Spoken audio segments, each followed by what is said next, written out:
Here are 20 YouTube settings that could f small YouTube channels, meaning you get no views. For this first setting, you're gonna go into your YouTube studio, go to content and hover over one of your videos. Just click on details like so. Now, if we keep coming down, we're gonna see this setting here, publish to subscriptions feed and notify subscribers. This is going to be, for most people, automatically checked. In my case, it's grayed out, but when you upload a brand new video and you come down to this same section, you'll have the option to toggle this on and off. And the problem I see a lot of small YouTubers doing is leaving this checked when they have a lot of content on their channel that's completely unrelated from each other. For example, let's say I have a Star Wars channel and I'm posting a video about Spider-Man. If I leave this checkbox ticked, YouTube is going to promote my Spider-Man video to my existing subscribers who are all Star Wars fans, but they won't click on it, they won't watch it, and that's going to send the algorithm very negative signals about that video. It's going to say, hey, this is a bad video, don't promote it to more people. And then your video dies along with your hopes and dreams. So again, if you're publishing a video that you're not sure your existing subscribers,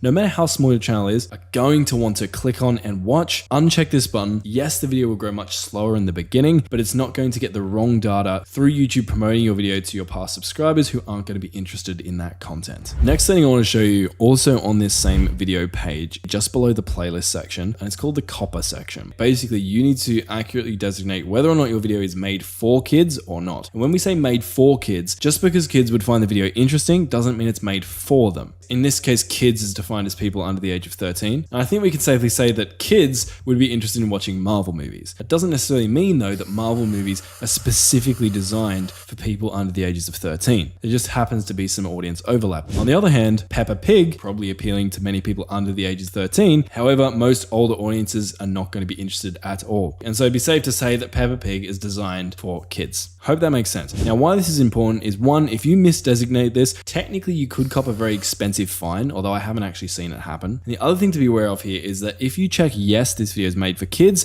the video is going to have very limited options. There's going to be no comments, you're not going to be able to make money from the video, and a whole bunch of other annoying things. A little bit technical as well, but really important to get this one right. The next setting, we're going to scroll a little bit down from where we just were, still on the video page, and we're going to come to allow automatic chapters and key moments. Chapters are when you see the video play bar on YouTube broken up into segments with a title for each segment. Now, you can create chapters manually, like I'll briefly show you how to do in a second, or you can allow YouTube to automatically chapter your videos. The problem with this, YouTube's AI is still not very good. It can add really dodgy chapters to your videos that are very confusing, or that just completely spoil and give away your entire video. And so unless you're like an education channel and you think that chapters are essential to your video, but you're too lazy to create them yourself and you're willing to risk it, just turn this one off. If you're gonna add chapters to your video, what I'd recommend instead is that you add them manually. Now, you can do this anywhere in your video description, but what you're gonna do is start off by typing 0:00 and then title your first chapter. So we're gonna be really original and do like intro. Then what we're gonna do is we're going to add the timestamp of the end of our intro chapter. So let's say our intro ends at 15 seconds. So we're gonna go 0:15,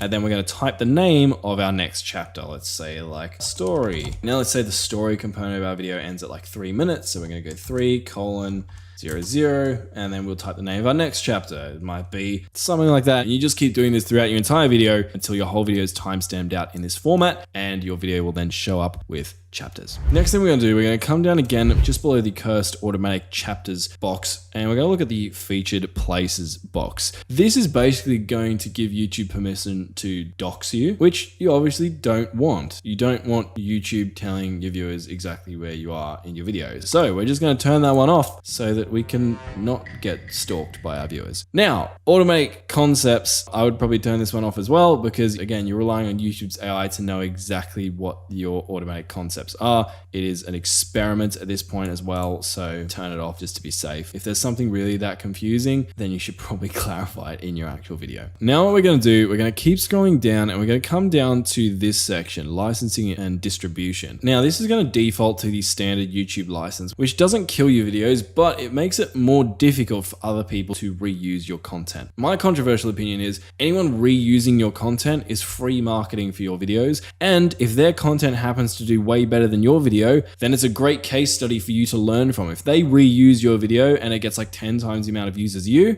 can look at that and be like, hey, what did they do that made them successful, and how can I do that but better in my next upcoming videos? So it's win-win either way. So what I would do is click on here and change this to Creative Commons Attribution, which is going to give other creators permission to reuse your content in their videos. This next one, beginners do this all the time and it really bugs me and it hurts their channels. When you start off a channel, if you have no content, obviously your channel is going to have no content, but when you start creating content, your channel homepage, when you go to it, is going to look something like this. Now this is bad. It means you're going to get a lot less views than you probably could be, and so we're going to fix that. On your channel, you can find this through YouTube Studio as well, but you can just come to here and customize channel, and it's going to take us to this page. Basically, if we come down here, we can see featured sections. This is what's going to allow us to do that cool thing that a lot of big channels do, that makes their channel homepage look full and vibrant and have lots of videos on it, meaning that you potentially have more opportunities to get more views. What we can see is that these big channels have multiple sections of content on their homepage, and to get something that looks like that, what you're going to do is hit on add section, and then what you can do is select videos, popular videos, short videos, or you can even feature things like playlists or past live streams. Now, another thing that can hurt your channel a lot, if you're not predominantly a YouTube Shorts channel, is YouTube is really trying to push Shorts right now because TikTok. And so by default, YouTube is going to have a Shorts featured section at the top of your channel homepage. That means that if you have shorts and long form videos on your channel, the first row of content people are going to see when they land on your channel is a list of your YouTube Shorts. Long story short, no pun intended, what you want people to be seeing most of the time, again, unless you're a dedicated YouTube Shorts channel, is your long form videos. It's going to get the most watch time. It's going to give you the opportunity to make a more in-depth connection with your audience.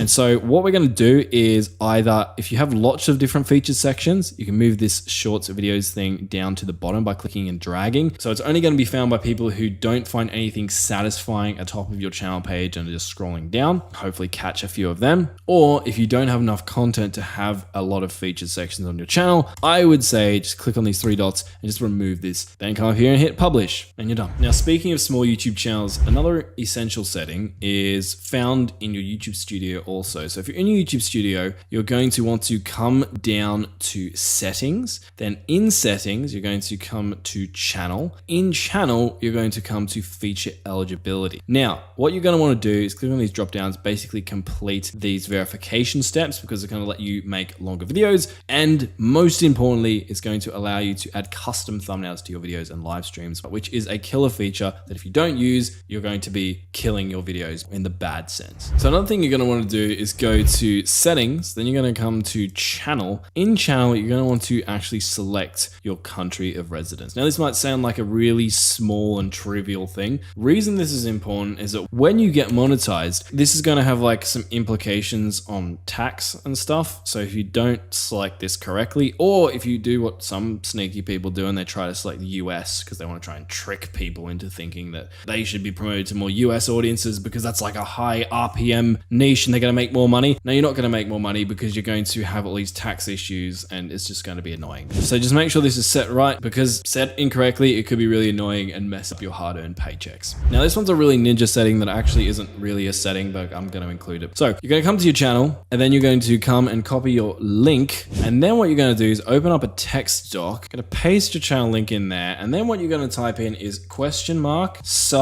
!sub_confirmation equals 1. Now, when someone clicks this link, they're going to be redirected back to your channel. And if they're on desktop, they are going to be presented with a pop-up that's going to prompt them to subscribe to your YouTube channels. So you can use this link if you have related social media, or you can literally just use it in like the descriptions of your videos, in the about section or bio of your channel, which we'll talk more about later. And just having this link in more places can actually surprisingly increase your subscriber count. I did a video on this and I broke down the math. And in a perfect world scenario, you can actually be getting 67% more subscribers just using this link and strategically placing it around your channel. I might leave a link to that video at the end if you want more info on how to do that. Okay, this next one, you're going to come to your YouTube Studio. You're going to come down, go to customization. Then we're going to come to branding. In branding, you're going to be able to upload a custom channel banner, profile picture. Most of you have probably already done that. The thing that a bunch of small YouTubers haven't done yet is to upload a video watermark down here. Now, what you want to do is grab something that looks like this. It should have some sort of subscribe call to action on it. Anyway, you're going to hit done on that. And then what you're going to do, another mistake people do is they they just leave it on the default settings. We're not going to do that. We're going to come down to entire video. What that's going to do is add a little watermark like this in the bottom right hand side of our video for the entire video. If someone clicks on that watermark, they're going to be able to subscribe to our channel. Helpful when people are watching your videos in full screen mode on their devices and the channel subscribe feature is not showing up for them. I'll try and remember to put a download link below for this particular image if you want to use it. And as always, with any of these settings that I've been talking about, you usually have to hit like publish or save or change somewhere. So just make sure you do that, because otherwise you'll be dumb and I'll laugh at you. All right, our next tip, we're going to come down to settings and we're going to come to channel. Here in keywords, what you're going to do is add some keywords that are related to your channel and your channel name. It's going to make it a little bit easier, supposedly, for people to be able to find your YouTube channel when they're actively looking for it. I actually haven't found this to have a huge impact, but pretty easy to add some keywords in there. So I guess you might as well do it. And so unless you like the idea of not getting more views and subscribers in the future, then you should probably do this. So for example, I might put my channel name, hit enter, that's going to add a tag. I can put individual words like cest channel, or I can put really long keyword phrases in here that are highly related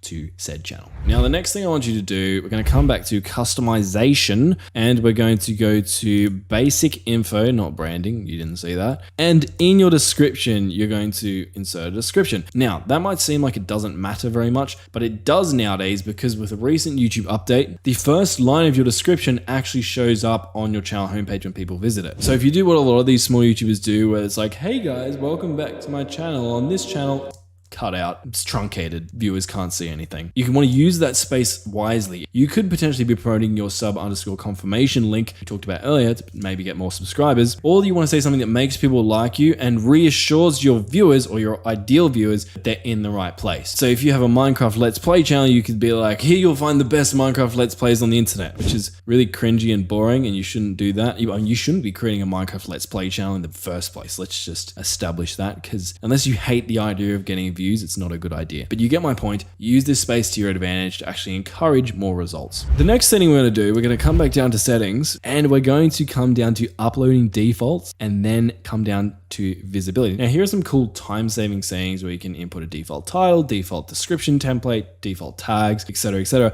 But these don't really destroy your channel. What can destroy your channel, or at the very least destroy your ego when you accidentally upload a video that was never meant to see the light of day, is this visibility setting here. Now, on default, YouTube is going to upload all your videos to public. So once you upload them and hit publish, it's going to immediately be sent out to all of your fans. So a really nice safety precaution, click on this, change it to unlisted, hit save. That way, next time or you upload a video that was meant to go live at a later date, you're not going to accidentally post it. Definitely not speaking for experience. Haven't ever done that. I don't know what you're talking about. Stop the cap. So the next setting, we're going to come to settings again. On this prompt, we're going to come down to community, and then in community, we're going to scroll all the way down to the bottom to blocked words. Again, some useful settings in here. They're not necessarily going to tank your channel though. What could tank your channel is having spammers and scammers in the comment sections of your videos. In some circumstances, could lead to a very negative experience for your viewers. The algorithm might pick that up and it might think that those viewers actually had a negative experience with your video, not the actual comments within your video. So those viewers leave, they're all angry and disappointed and annoyed, and when YouTube shows them that post-video satisfaction survey, they're going to be like, no, I hated my experience. And then the algorithm's going to be like, it's the biggest piece of dog shit. And it's going to kill your reach, and you don't want that. So a way around that is to, one, add blocked words in here. You can add sensitive, highly offensive terms like this, just to make sure, you know, keeping everything family friendly. But you can also add, you know, what kind of words I'm talking about.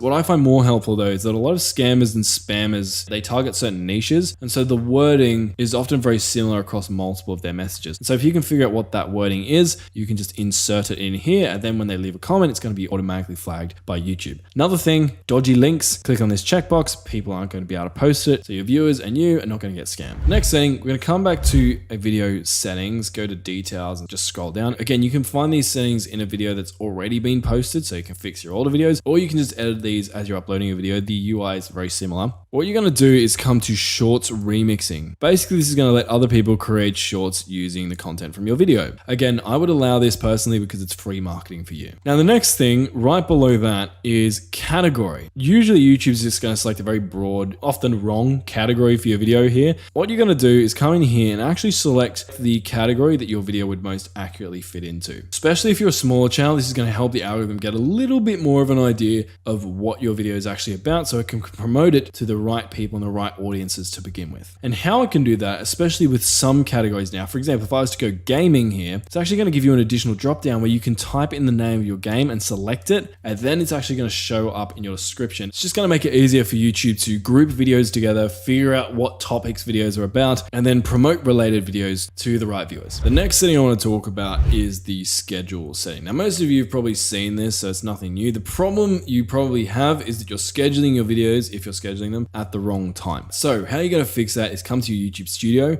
go to Analytics, and then you're going to come across to Audience. Now, if you're a very small channel, you might not have access to this yet, which is unfortunate. But if you do, what you'll see when you scroll down is when your viewers are on YouTube, it's going to show you this little pretty graph. What you're going to do is look for the brightest, pinkiest, most sexiest rectangles and which day has the highest congregation of them. So for me, it looks like it is Sunday and Monday. And if I hover over this beginning one, what I can see is that Sunday at 1 a.m., very many of my viewers are on YouTube. So when I schedule my videos or shorts, I'm going to want to schedule them at this time or a little bit before this time, just so I can take as much of an advantage as possible of all of my viewers being online that period of time. The next thing we're going to do, come to content and then select one of your videos. Let's just say this one, and then come down to end screen. Basically, this is going to allow you to add a clickable link to another one of your videos or a playlist at the end of your video, specifically the last 20 seconds. Not having this can be a big no-no for your videos. Basically, the YouTube algorithm loves it not just when viewers watch your videos all the way to the end, but when viewers watch multiple